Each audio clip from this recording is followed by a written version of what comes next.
I don't know that you'll ever get a zero interest rate against XRP. Even premium collateral, you're going to have to borrow at whatever the prime rate is. So whatever the prime rate is what I think we're going to get as the best option against XRP. Now, similar to how things work today, if you were to lend your crypto or borrow against it, if you hold it on a platform that gets to leverage it in some way, they will let you lend at a lower interest rate because they're going to generate additional yield with that crypto. That's rehypothecation. Most people don't want to do that. They would rather pay the higher interest rate so that their assets stay right there and they're not rehypothecated and there's no additional risk associated with that company going bankrupt, like we saw with, Celsius and Voyager and FTX. Now, as things progress here, we have pseudo accounts on the XRPL. I believe that you will be able to participate in liquidity pools and you'll have borrow lend on chain. So the way that I'm looking at this is, let's say there's a counterparty that we trust that is willing to accept a reflection of the XRP out of Anchorage.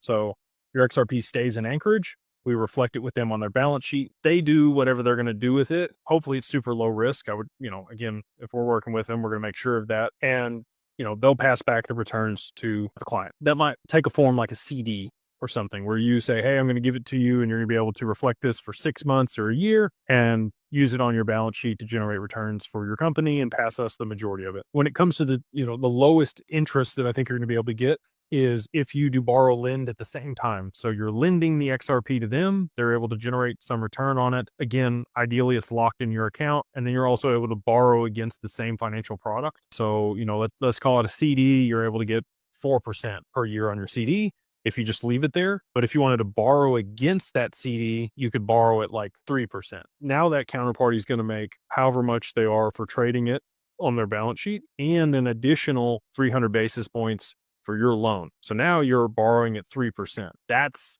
really good. Or 2%, 2 to 3% is where I think the highest leverage opportunities are going to be with XRP to be able to borrow against it. Yeah, there's never going to be a zero interest rate for XRP in my opinion. Would love to be wrong on that one.